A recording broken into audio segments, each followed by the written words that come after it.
one of the big problems that you face in getting your church ready to practice church discipline is the problem that you described is that you have this massive role that is much larger than the people you see. I don't think non-attendance is really grounds for church discipline per se, but these people, they're not really hurting you, they're not really helping you, and for a shepherd, who's your flock? How do you shepherd people that you never see?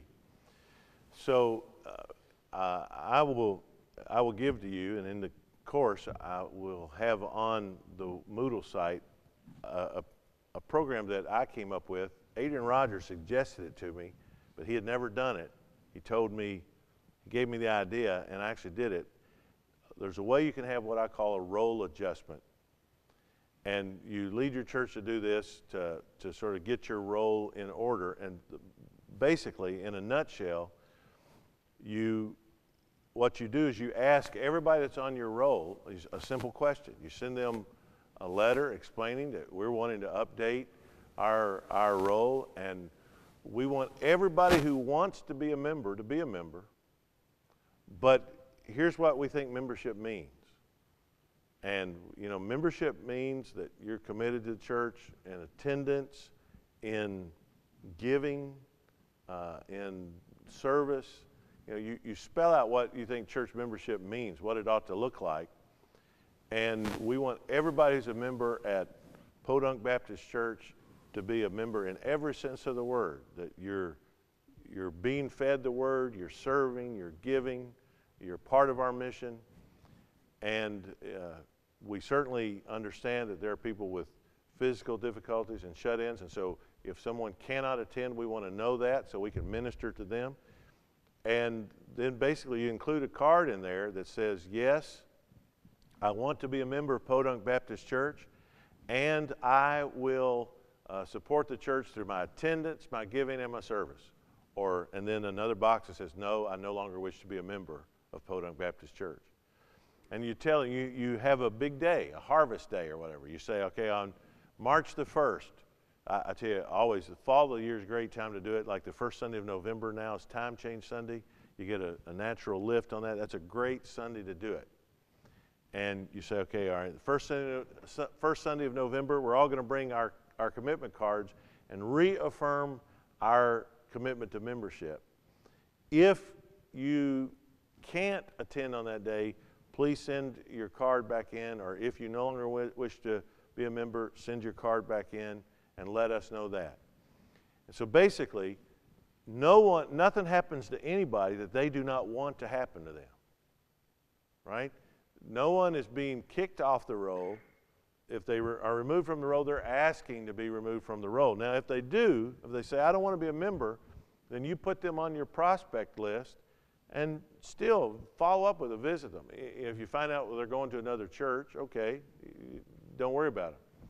If they're not going anywhere, you go to them. You say, hey, we really want you to come back to Podunk. We miss you. We're glad you take membership seriously and you understand that, that there's more to it than just keeping your name on a roll. But, hey, we want you to be here. We want you. And so, you put them on your prospect list. But the people that affirm that they will, first of all, there will be some that haven't been there a long time. But when they're confronted with that decision, guess what? They'll start coming. I did this in Lexington, and our attendance, we jumped from about 500 to over 700 in that one Sunday. And I don't mean that Sunday we had that many. I mean our attendance average jumped immediately. And our roll cut from half, 2,200 to 1,100, and our attendance went from just over 500 to over 700. And that was really the first push we got. And it made membership mean something. And then the ones that, on that harvest day, there were a group of people that neither sent in their cards nor showed up. We put up a list of their names. Can anybody help us find these people, and are they there? We did everything we could to contact them personally. We split up their names among the deacons. The deacons all had to take so many. And so you make a great outreach to them. You don't just say, well, I'm glad they don't want to be a member anymore and forget them. Or if possible, if you don't hear from them at all, you do your best to find them. Can you physically locate them? Some of them have moved to Florida. Some of them, I found one on death row in Kentucky.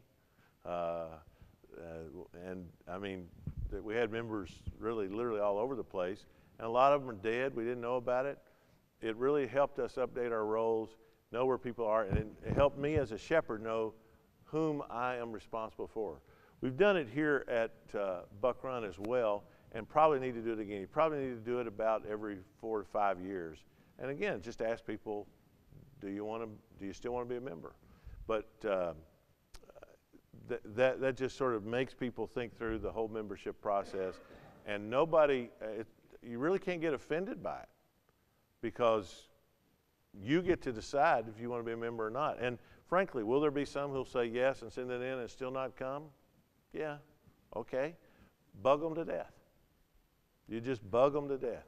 You put their name on a Sunday school roll, and you have that teacher just call them every week and stay on them. And that'll do it. So when you do that, it sort of gives you now you've got a basis for how to administer church discipline, because you can't do it really sort of evenly and fairly. If you've got 900 people who aren't coming to your church, really you're just disciplining the ones that you know about. There are 900 out there. They're shacked up or whatever too, but you're not doing anything about them because you don't know about it. So you are open to the charge of being unfair, and you want to eliminate that if you can. So I have materials that and for the course we put on the website, but if you email me, I can easily send you, and it's got the letter that we sent out, the card that they had to check, our follow-up letter, all of that, and it really worked well. I gave all my materials to Dr. Rogers because he told me, he said, I need to do it at Bellevue. And he never did it, but he said, man, he said, that worked better than I thought it would, because I told him, I said, I took your idea and ran with it, and it worked like a charm. And he didn't do it. When he resigned from Bellevue, they had like 22,000 members, and he told me, he said, I should have done it. But I would encourage you to do that. That's a great way to do it. And I only had one lady get upset with me, and she wasn't a member of our church. Her aunt was, and her aunt was in a nursing home in Florida. And the lady called me all upset. Well, you're kicking my aunt out of the church where she's been a member. I said, absolutely not. All you needed to do is tell us where she is. We're not going to remove your aunt from our church roll. And the lady resented being asked, but again, it wasn't the member herself. It was her niece taking up an offense, and I could live with that just fine. But everybody else, they're asked simply the question, do you still want to be a member?